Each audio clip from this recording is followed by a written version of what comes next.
اللہ لازماً اپنے نور کا اتمام فرما کر رہے گا، چاہے یہ کافروں کو کتنا ہی ناگوار۔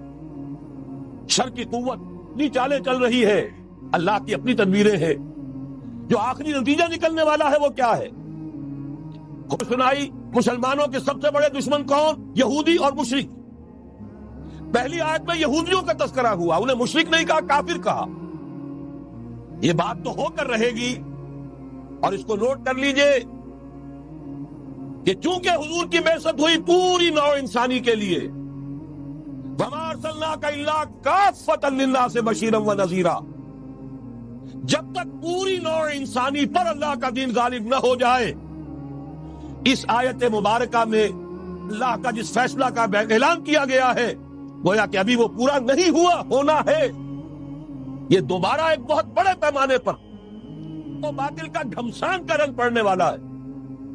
ملاحم کی جو حضور صلی اللہ علیہ وسلم نے پیشین گوئیاں فرمائی، الملحمۃ العظمیٰ، تاریخ انسانی کی عظیم ترین جنگ جو ابھی آنے والی ہے، اس کو سمجھ لیجئے اچھی طریقے سے کہ اس میں جو قوتیں ایک دوسرے کے مقابل آ رہی ہیں وہ کون سی ہے۔ نیو ورلڈ آرڈر کہنے کو امریکہ کے زیر قیادت ہے، حقیقت میں امریکہ خود یہودیوں کے پنجے میں، ایک طرف مغرب سے نیو ورلڈ آرڈر جو جیو ورلڈ آرڈر ہے، اس وقت کی سپریم پاور آن ارتھ امریکہ کی سرپرستی میں بڑی تیزی کے ساتھ حملہ آور۔ یہ وہی ابلیسی طاقت ہے جو آگے بڑھ رہی ہے۔ عالم عرب کو فتح کرنے کے بعد اب ان کے پاس اگلا عالم اسلام کا حصہ ہے، غیر عرب مسلم ورلڈ۔ ایران ہے، اس کے شمال مشرق میں ترکستان ہے، روسی اور چینی، مشرق میں افغانستان ہے، پاکستان ہے۔ یہ ایک بہت بڑا سالڈ بلاک ہے۔ دنیا میں خلافت کیسے آ جائے گی؟ یہاں تو ڈنکا بج رہا ہے امریکہ کا، یہاں تو طاقت وہ ہے۔ اسرائیل کا خنجر جو ہے عالم عرب میں گھپا ہوا ہے۔ حالات اتنے مایوس کو، ہماری کوئی حیثیت نہیں ہے، ہمارے حکمرانوں کے دنیا میں مذاق اڑتے ہیں، ہمارے وسائل ان کے زیر تسلط ہیں، ان کے قبضے میں ہیں، ہماری پالیسیاں وہ بناتے ہیں۔ کہتے ہیں دنیا والے کولونیل دور ختم ہو گیا، حقیقت میں ختم نہیں ہوا، براہ راست حکمرانی ختم ہوئی ہے، انڈائریکٹ رول جاری، ریموٹ کنٹرول کے ذریعے سے وہی حکومت کر رہے ہیں، بٹن وہی سے دبتے ہیں، ہم جا کر جھولیاں انہی کے سامنے پسارتے ہیں، انہی سے کبھی سرمایہ کاری کی بھیک مانگتے ہیں، کبھی قرضوں کی بھیک مانگتے ہیں، ان کے چشم ابرو کے اشاروں کے منتظر رہتے ہیں۔ ہماری جنگ اور صلح ان کے تابع ہے، ہمارے تمام وسائل ان کے تسلط میں ہے۔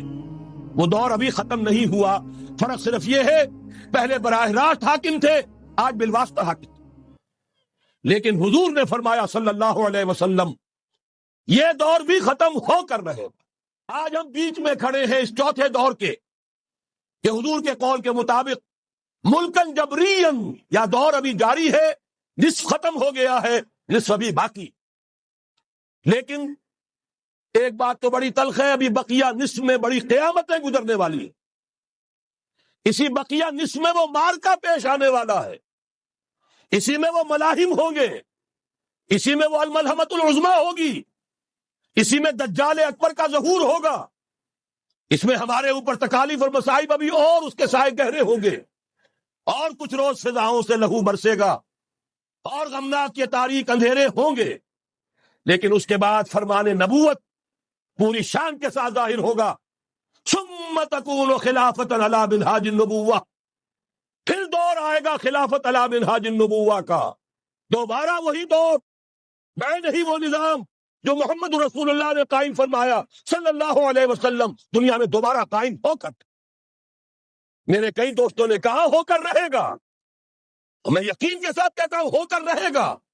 حضور نے ارشاد فرمایا لا يبقى على ظهر الارض بیت مدر ولا وبر الا ادخلہ اللہ کلمۃ الاسلام، اس روئے ارضی پر کوئی گھر نہیں بچے گا، نہ اینٹ گارے کا بنا ہوا، نہ کمبلوں کا بنا ہوا خیمہ رہے گا جس میں اللہ تعالیٰ کلمہ اسلام کو داخل نہ کر دے۔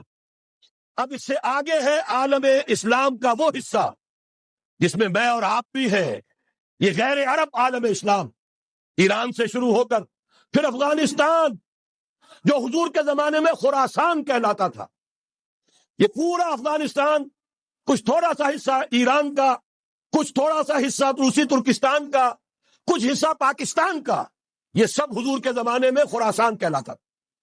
اس کے ضمن میں جان لیجئے اب یہ نیوکلیس بننے والا ہے، یہاں سے خلافت کا آغاز ہو کر رہے گا، لیکن اس کے بعد پھر ان کے لیے فوجیں جائیں گی مشرق سے، وہاں جو امام ہوں گے، جو بھی ان کو لیڈ کر رہے ہوں گے، حضرت مہدی، یہ تصور ذہن میں رکھیے۔ مجھے تو اقبال کا وہ شعر یاد آتا ہے، خون اسرائیل آ جاتا ہے آخر جوش میں، توڑ دیتا ہے کوئی موسیٰ طلسم سامری، تو کیا خون اسماعیل جوش میں نہیں آئے گا؟